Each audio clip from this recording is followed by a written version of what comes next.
okay? For them to arrive, if they came with 0, they were already ahead. Most of them came with less than 0 because they had to sell stuff and make debts to pay the trip.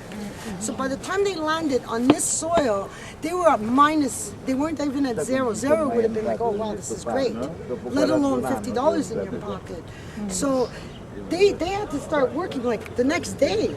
They didn't care what they got, they had to work immediately because nobody was going to sustain them, right?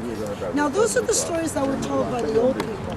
In the 60s and 70s, now Lorenzetti, the guy I told you about, he had a son called Barry Lorenzetti. This family, Barry was half Irish and half Italian. He used to go to school in LaSalle. And when I went to interview him, he's he's a really big guy in insurance today. He does films and all that.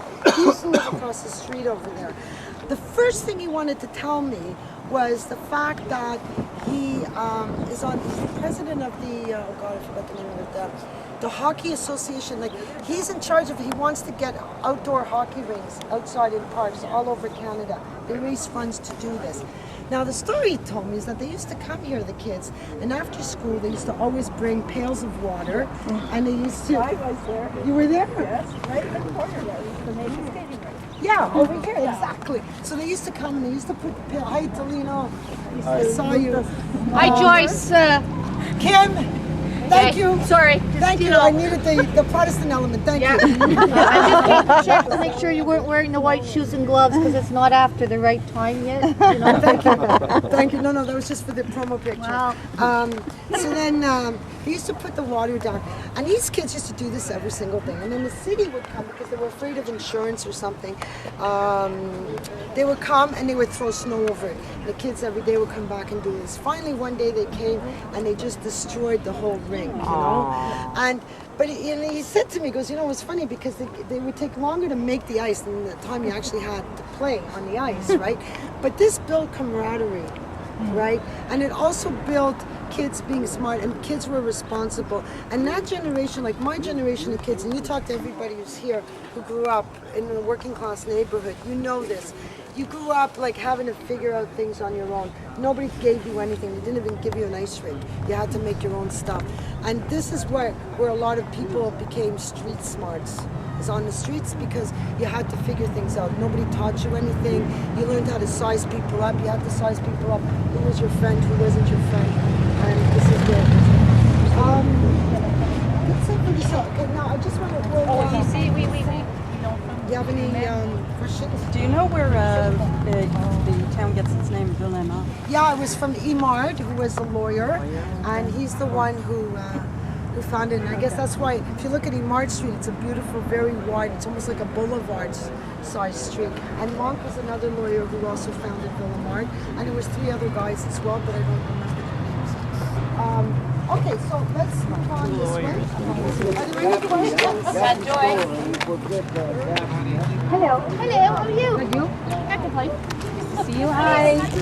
This is one of the old school stores that are still here. Next door was Gabby Music Store, right? E la pescheria. You remember la pescheria, no? I don't remember La Pesqueria. That's right, there was a fish store. Yes. But every store, every single store here was full.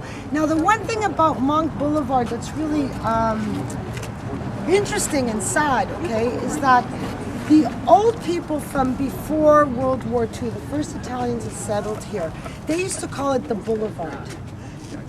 And they never called it Monk. They always said the Boulevard. And the Boulevard was the place you went to do your, you know, to find some fine clothes, and you used to walk around, and it was shopping. It was nice. The second generation, and like I said, it was more of a French street. Okay, it had a French facade, whereas Jolica was the Italian one, which we're going to get to later. After the war, you have all these Italians moving into this area, okay? So now all of a sudden, the facade of the neighborhood starts changing. You start seeing Italian stores. You see an Italian music store over here, an Italian fish store, butchers, grocery stores. So all of a sudden, the facade of Monk Boulevard starts changing. There's a lot of people walking on the street. There's bars. There was Bar Roma down the street. That was very important in terms of bringing people together. And Another thing I was going to say about the bar, well, no, I'll mention it after when we get to the bar. But and when you talk to the younger generation, they have no stories about Monk. It never comes up. So you ask yourself, why is this street not coming up? Why is it that these people have memories and the young people don't? Because they're not here. And if you look at it, you know, when Ville Emard got deindustrialized, often when you look at cities that are deindustrial, you look at places like Pittsburgh, you look at all the Rust Belt, you know, in Canada and the U.S., you know, they sing about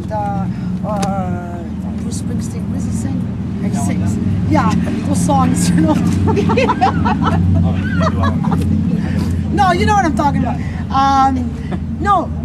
When a place gets deindustrialized, right, it becomes this ghost town. And I had a professor ask me, well, is that what happened to Ville Emard? And I said, no, it has nothing to do with the industry, because when you think about it, we have 3 metros, we live close to the city, we can walk downtown if we really wanted to, we could bike. It has nothing to do with the deindustrialization. It has to do with the decommercialization. What do you mean? Well, once they built, okay, and Salvatore was talking about this too when we interviewed him, you know, when they built Carrefour and Grignon, okay? All the stores, all the people started going shopping there. All of a sudden, the cheese store disappears, right? The fish store disappears. The bakery disappears. Look at Monk and Jolicoeur. It's disgusting. How come that corner we got nothing? Yeah. We have nothing, years, right? Okay, the whole place. Look at Wellington is still happening. Yeah. Wellington is a happening street in Verdun. Well, that's exactly what I was going to say. Well, how come Wellington, which is still... Maybe it's the distance. That's the only, it's my guess. My guess is the distance. It's too easy for us to go to the south. It's not just the distance. People don't feel a part of a neighborhood as much. I think it's the Parcomet. Down there you don't pay. But you don't have to walk in there. The thing that's good about this is that people could walk, especially older people, right? They don't need the car. You could walk. Yeah. So what happens is that I think that commercial push over there, combined with the fact that people have cars, okay? It's close to Ville Emard. People do go over there. And this street has suffered. And when you look at it, you know, you've got pawn shops, tattoo shops. It's sad. It's really, like you could buy Monk Boulevard for $500,000 probably today, okay? And one should, because if you think about it, no, but you got the super hospital that's getting built up there. Hello, this is like amazing. Yeah. This is amazing area to be in. Joyce, you think it could ever go back somehow? I'm absolutely convinced. If enough people like went and bought a shop, really? Oh, but value's going up here. Value's going up. at I mean, St. St. But back Henry. to that feeling of that, like she was It's gonna saying, take the a while. neighborhood Look at St. feeling. Henry, sort of? Del. Yeah, Little We used to Burgundy. feel sorry for people who lived in St. Henry. Now they feel sorry for us. Exactly. They're But it's paying. true. Look at the rents that they pay over there, right? It'll change. It'll take about 10 years. What you have to do is you have to have a hub. See, there's no like if you look at Little Burgundy, like Ariana was saying, there's key restaurants. Yes, so of course. people go. There's a key restaurant. Then there's an antique shop. The problem with Monk is that there's none of that. There's no key restaurant. Yeah, but you need. That's a local You need place. more. You need somebody to bring people from. You need a Joe Beef. You need a young, Exactly. or you need a Burgundy Lion. You need something that's Yeah. affordable, Exactly. that's Burgundy Lion. for different ages. Exactly. A Burgundy Then Lion, people that's will for sure. discover it. Like a few. Yeah. Yeah. Well, I'm gonna.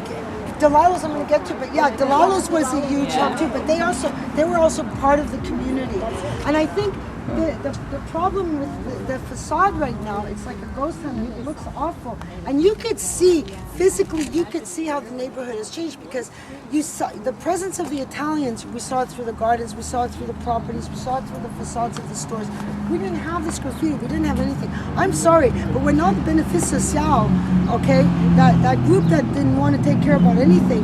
When you start getting a hub like that in here, you see it. You see the delinquency.